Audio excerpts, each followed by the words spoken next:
Courage is contagious, and we want to see it spread through our nation like wildfire. Thank you for joining us today on the Gold Report. Please like, share, and subscribe so you never miss an episode. I'm excited to welcome back our returning guest today. We will be right back. Gold Care is the replacement for the current healthcare system. How does it work? First, you join our Gold Care Association, which keeps the government out of your business. Then you can schedule with a provider of your choice and meet through our proprietary telehealth platform. We work to get you well and off of prescription medication. All costs are upfront and transparent, as it should be. Do something for yourself and your family, and put a doctor in your pocket. We are ready for you. Our guest today is Matt Staver. He is a senior pastor, founder, and chairman of Liberty Counsel and has the highest AV rating given to attorneys by Martindale-Hubbell. He's licensed as an attorney in Florida and in the District of Columbia and is board certified in appellate practice by the Florida Bar. Mr. Staver has over 300 published legal opinions. He is also the author of 8 law review publications, many booklets and brochures, hundreds of articles, and numerous books. He has filed numerous briefs and argued in many federal and state courts, including for the Fisher versus United States, currently before the Supreme Court.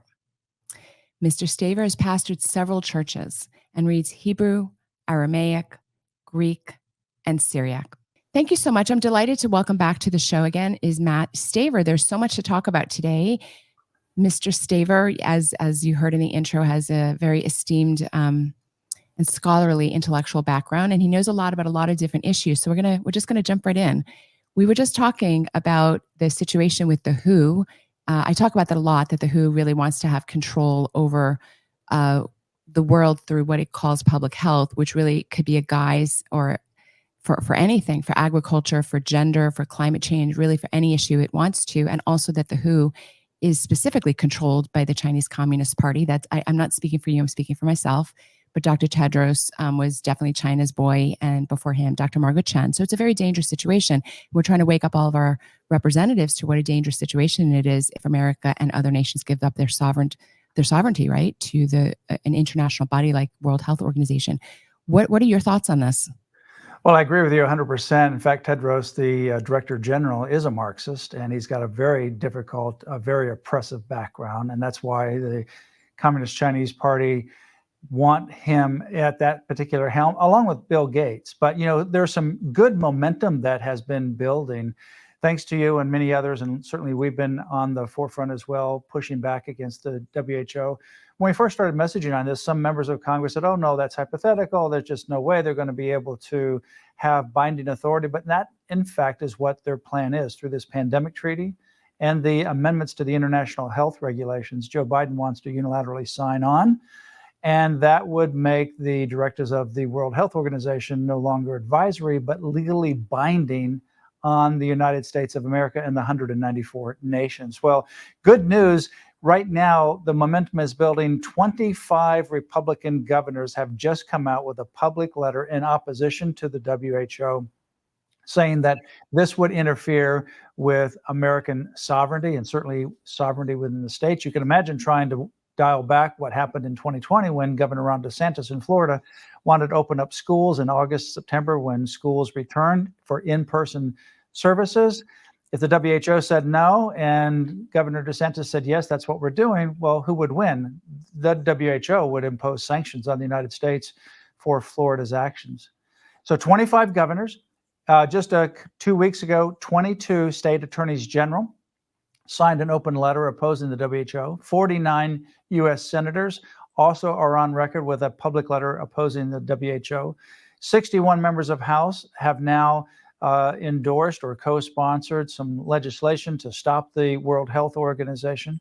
The United Kingdom has pushed back because of concerns over sovereignty, because they would have to give up 20% of their product of vaccines or medications or testing. 10% would be free to distribute to countries based upon the UN's own decision-making, and 10% would be done at no profit. So 20% of their overall production would have to go someplace else. and be directed by the WHO. So they're pushing back and say, no, this interferes with our sovereignty. They've been joined by 15 other nations and to the UK in the 15 nations. Now you have members of parliament from Australia and Israel. They've also issued public letters saying that this would interfere with national sovereignty. So momentum is building, but they meet in Geneva and they plan to try to push this through during the week of May 27 and continuing in early June. Right. Do you know, and there may not be an answer to this, I didn't ask you about this earlier, if our nation does the wrong thing and this supposed, I don't think of it as a treaty, but this is signed, can the next executive reverse? Yes, they can, but here's the problem. President Donald Trump did that in his third year, and you need a time frame. There's like an opt-out time frame.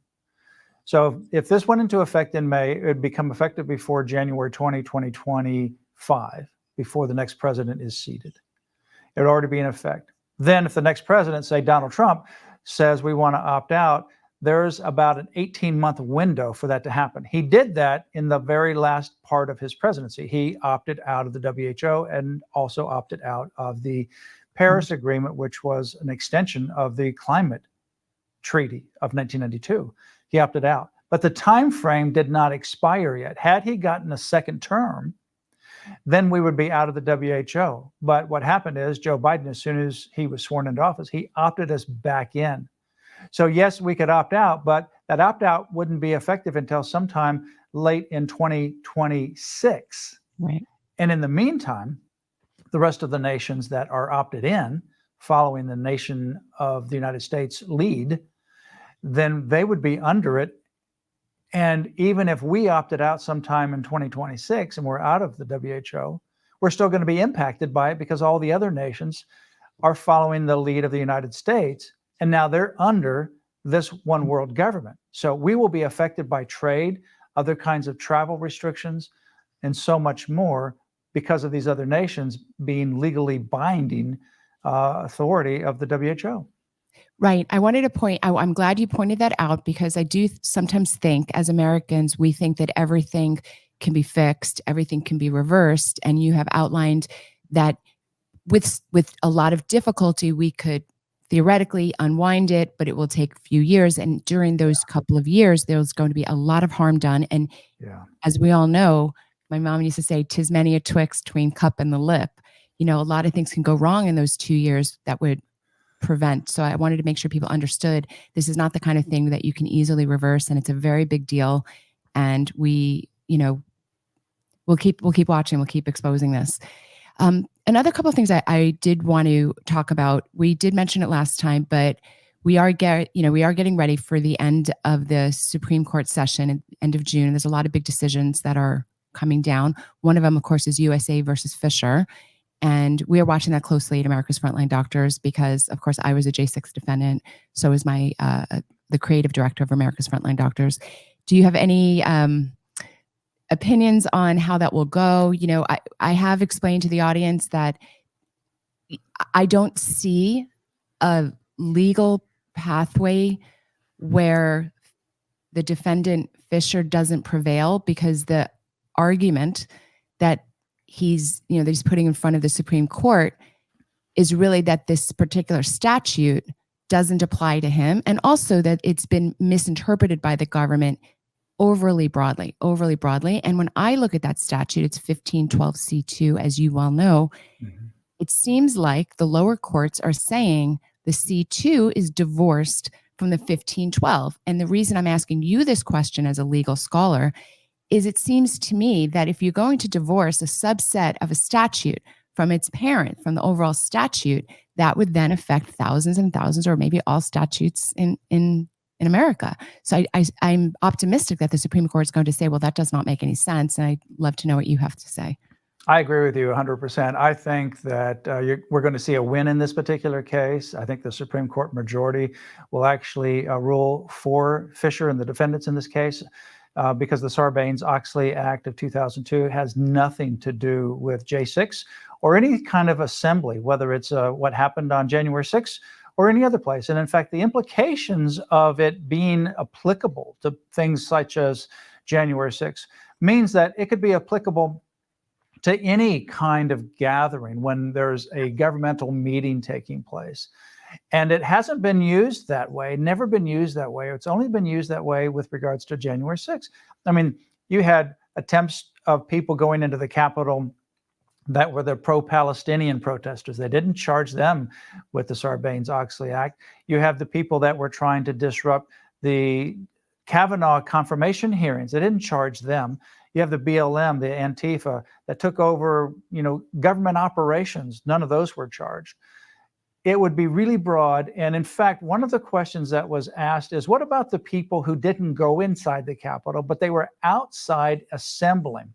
Would it apply to them? The answer by the government was startling. Yes, it could apply to these people who never even went inside the Capitol based upon their intent. Now, that is really stunning. These are people who would never even go into the Capitol. They're just outside assembling.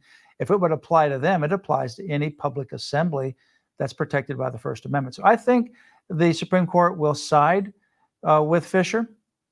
I think certainly, clearly, when you look at 1512C, it has only to do, based upon its clear language, with the destruction or alteration of documents that are financial in nature, which is why this law was passed, because Enron tried to cover up its financial picture from the government when it was being investigated. It's a publicly traded company, so this law was passed. You can't then divorce this other general language in the C2 section that you're talking about. From that, it is applying to that. It's not just a standalone free-for-all to be able to be used against J6ers or anyone else that's assembling, whether inside or outside of a building. So I think we'll see a win on this case. I love talking with you, Matt. And do you have an opinion on Murphy v. I always call it Missouri v. Biden. It's Murphy v. Missouri now. Yeah. Is that the case that you're following? It is. Yeah, we filed an amicus brief in that case as well because of the significant First Amendment considerations.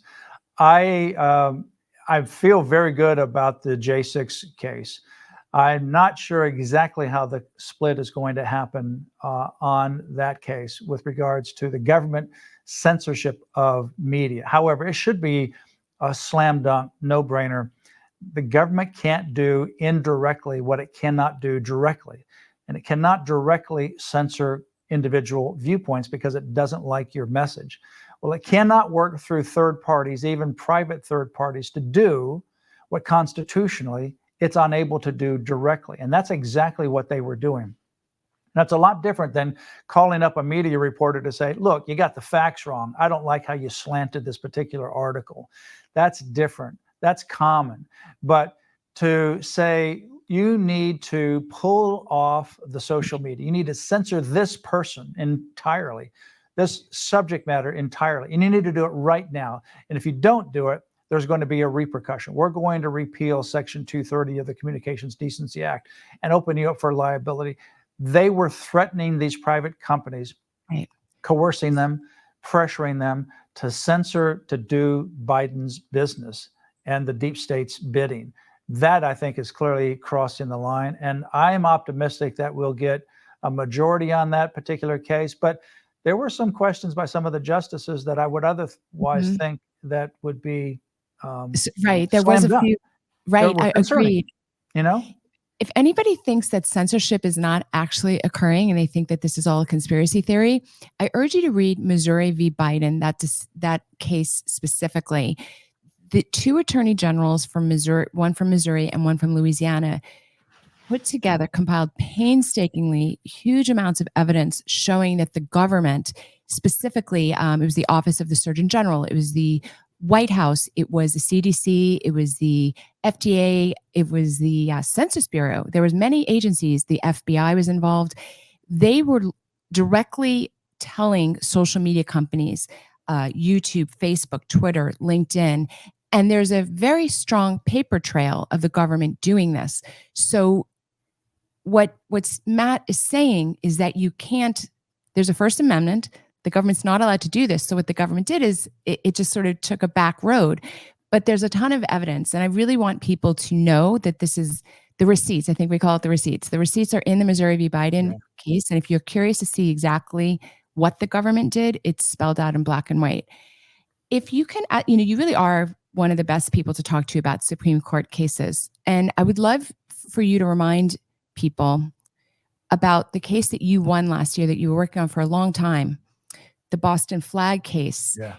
And its implications, not just this specific case, but the implications it has really for all of us in society.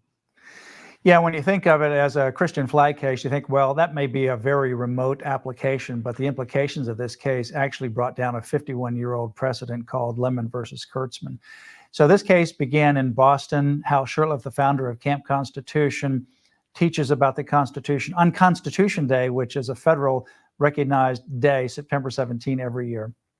He wanted to gather in Boston in the plaza where people have gathered, and they always allowed a wide variety of perspectives. And they also have their flagpole, and you can actually apply to use that flagpole for your event.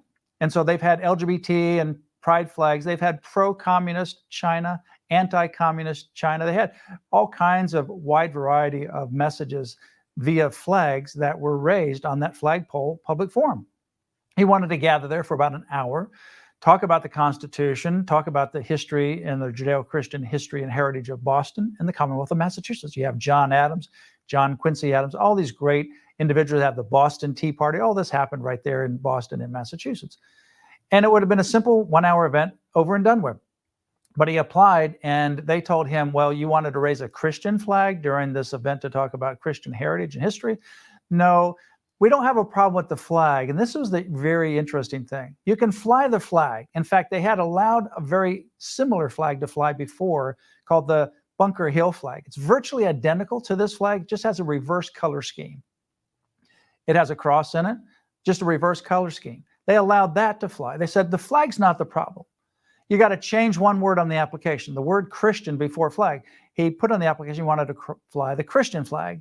And they said, we can't allow a Christian flag, but if you change it to a secular name, the Camp Constitution flag, call it anything, but don't call it Christian, we'll allow it. Oh. So it wasn't the flag, it was Hal's perception of the flag. If he perceived the flag to be religious, in this case Christian, no. If he perceived it to be secular, okay. So we filed suit. We lost twice at the lower district court. Amazingly lost twice at the Court of Appeals with the same panel. 3-judge panel ruled against us twice. And then we won 9-0 at the United States Supreme Court. Now, the import of this particular case is the government used the 1971 Lemon versus Kurtzman case from the Supreme Court that distorted the First Amendment Establishment Clause, Free Speech Clause, and Free Exercise of Religion Clause. It was from the liberal 70s Supreme Court. That's the same 70s Supreme Court that gave Roe versus Wade, 1973. The same 70s Supreme Court, 1977, that gave us the TWA, Trans World Airlines case, that essentially weakened Title VII religious protection in the workplace. That got reversed, by the way, a year ago. And it's the same 70s court that also gave us affirmative action, 1978, and higher education in colleges. Very activist decade. So 1971, this decision came down because they hated Christianity and religion, and they wanted to distort the First Amendment. And they did. We lived under it for 51 years. So Boston said, based upon that case, we have to censor you. For 12 years, they allowed 284 flags, not a single denial, but they censored Hal's application because of his viewpoint of the flag. His viewpoint being that the flag is religious in nature. It's a Christian flag. But if his viewpoint was secular, we'll allow that. The same kind of thing happened with Coach Kennedy. If you kneel down after the game, you think secular thoughts, bad thoughts about the United States, that's fine. But if you sit down and kneel and you think privately Christian thoughts via prayer, oh, we can't allow that. Lemon versus Kurtzman. So this case, we lost twice in the lower court, twice at the Court of Appeals, litigated it for 5+ years, nearly 7 years actually total. and won 9-0 at the U.S. Supreme Court. So it's more than a flag. What it ultimately does is say that the government cannot censor religious viewpoints, and the government or the U.S. Supreme Court rejected Lemon. So now this 51-year-old Lemon versus Kurtzman case, with 7,000 citations in court documents relying upon Lemon, that distorts the First Amendment, that was used to remove 10 commandments, used to challenge one nation under God, used to tear down nativity scenes, used to stop churches from renting school facilities, used to stop Hal Shurtler from raising a Christian flag, used to stop Coach Kennedy from kneeling, thinking, and praying silently to God. That now is gone after 51 years. So, in what you have done as an example to really speak truth against a lot of opposition, and you continue to stay the course. That example is an example of this case as well. We worked since the beginning that we founded Liberty Counsel in 1989 to overturn Lemon. We had some successes, we had some setbacks, we had heartbreaks, but now after all of these years, Lemon is gone, it's dead and buried. And I would encourage people, don't give up, continue to speak truth. Even if you have a setback, even if you get a sucker punch, get up, do it again, keep pressing forward. And by God's grace, that work will pay off over time. Thank you so much. Exactly. It's very moving actually to hear you explain this. So is Lemon, the Lemon Law, it's excellently named. Yeah. The Lemon Law, is that the reason so many people believed falsely that you could never intertwine religion and public spaces? That's exactly right. That's the reason, right? Yeah, that's exactly right. And that this is where the whole separation of church and state, and you have to eliminate religion from any kind of public expression. It has been used to remove city seals. We've seen seals challenged because it has a church in it or a cross in it to symbolize something from its past history. This is all because of Lemon. The Freedom from Religion Foundation, interestingly, still uses Lemon. In fact, they just sent a letter to some government entity that we found out about, and they're still citing that case. Frankly, that is frivolous. It's sanctionable as an attorney to knowingly cite cases that have been overturned, and this one has been clearly overturned by the United States Supreme Court. It's a new day. In fact, the Supreme Court said instead of Lemon, guess what? We need to interpret the First Amendment consistent with its historical meaning. I saw that, yes. So as a practical matter, for our viewers who might be teachers or nurses or parents, etc. So if they're in their daily life and the teacher, for example, says, oh, no, little Johnny can't pray in school, or we can't have, any kind of prayer time. What advice is there? Like, what is the law right now? Because, we do have people who are willing to stand up, but they don't know these things. So could you give a real life example of how a regular mom, regular dad in a regular school area could, if they see something happening, bring this to someone's attention? Well, it's a new day.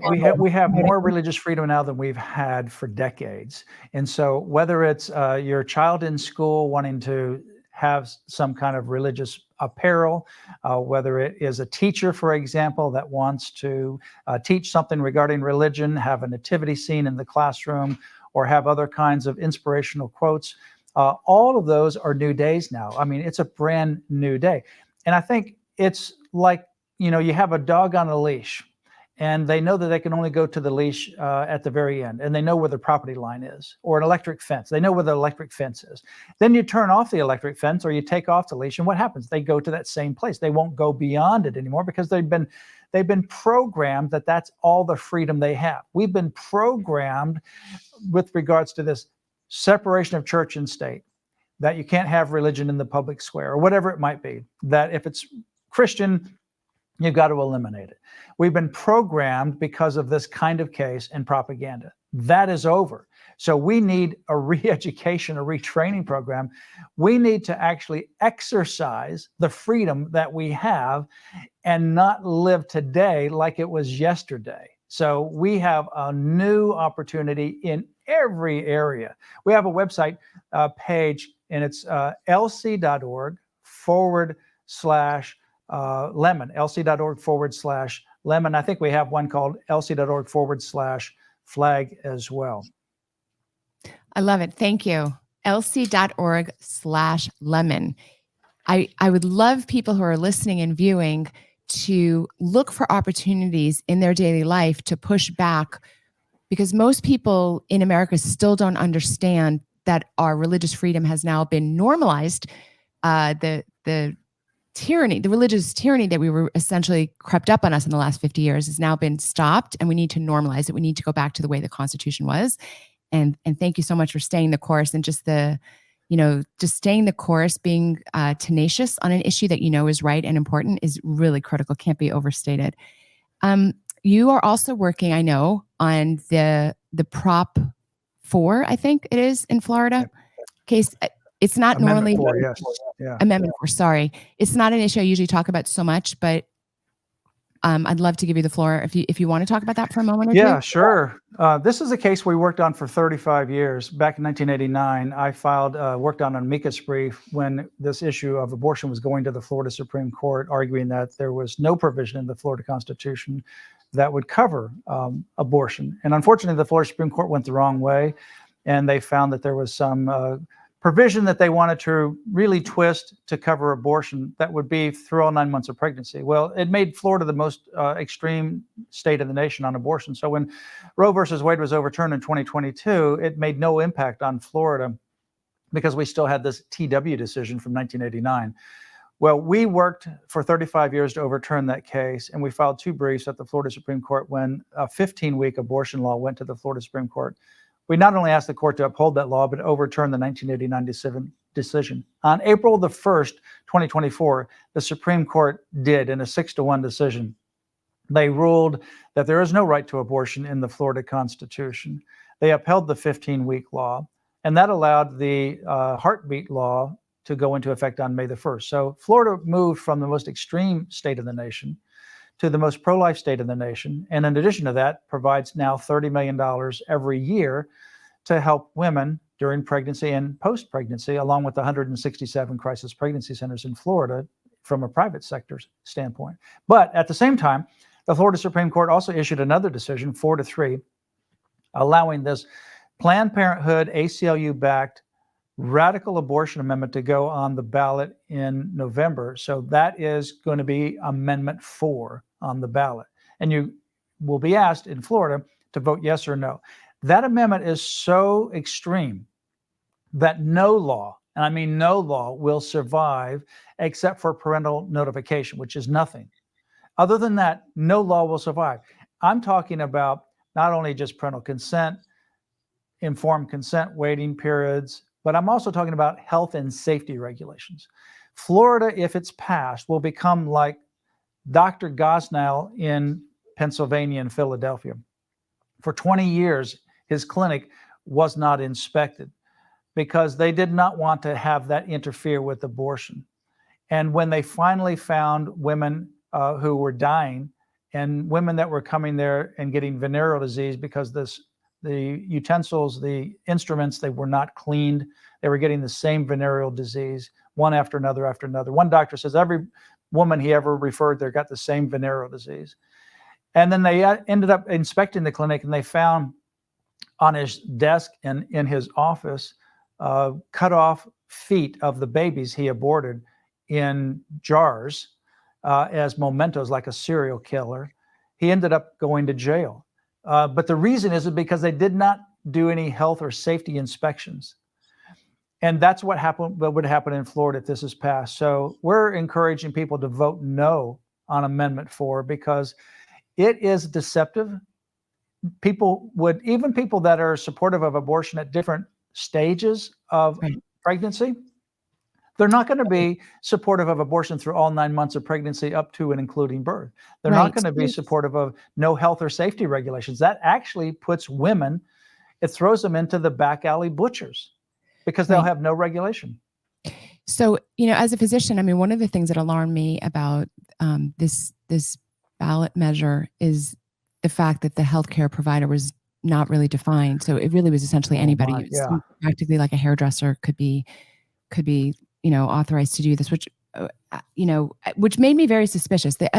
Another little trick I like to tell people who you maybe are not as paying as much attention to politics as maybe you and I are, is you always need to look and see who's backing a particular initiative. I mean, it kind of tells you what you need to know. If you're a person who's very fiscally conservative, for example, you need to look for organizations that are looking out for, your tax dollars. If you are a person who's pro-life, as most of my audience is, you need to look and see who's putting forth these bills. And in this case, it's the ACLU, which is really disreputable, hateful organization at this point. And of course, Planned Parenthood, which has gone off the rails. Yeah. So thank you for informing us on this. And if you live in Florida, it's no on 4. Yeah. And, it's not an exaggeration what you just said, that healthcare provider in this case is not what you typically think of. We think of as a medical doctor. But while it includes that, it also includes a 911 operator. It includes non-medical people who have no medical training whatsoever because they intentionally did not define it. And in Florida, that's about 58 different categories of professions. It's just, doesn't that just reveal, I mean, if you're really serious about an issue, right? It's the devil's in the details. So if you actually cared about women's health, you would never write it so vaguely. You would not leave it like that. And it's very revealing. It's very upsetting. I wanted to share with you that just so that so America's Frontline Doctors will be doing a prayer vigil out on the steps of the Supreme Court about the week that we think Fisher will be resulted. Mm-hmm. And so if you're in the DC area, we just wanted to make you aware of that. We do think the power of prayer is very important, and we like to access it whenever possible. Any final thoughts? I want people to go check out lc.org. That stands for Liberty Council, lc.org. They are some of the fiercest. I hope you're not offended by this, but like soldiers, I do think we're in a war. And there's different kinds of soldiers. And yes, we think of soldiers as people having swords and guns, but there's a lot of soldiers. I think of myself, quite frankly, as a soldier at this point. But you've been a soldier in the culture war. And so lc.org is filled with excellent information, especially on the legal front, these cases that we've been talking about. And any final words? Well, thank you. It's just an honor to be with you, and thank you for your great stand. And we'd love to do everything we can to promote your time of prayer at the U.S. Supreme Court. We have an office in Washington, D.C., so would love to have you there, host you or other people there. We're right behind the United States Supreme Court, just across the street. So we'd love to do whatever we can to support the prayer event before the Supreme Court. I will talk it over with Holly. Thank you so much. So thank you so much for being here with us today. I look forward to our next conversation. And until then, Godspeed. Thank you. Good to be with you. Thank you. Thanks for joining me on The Gold Report. We hope to inspire you to be 10% more courageous in your daily life. Please like, share, and subscribe so you never miss an episode. See you next time.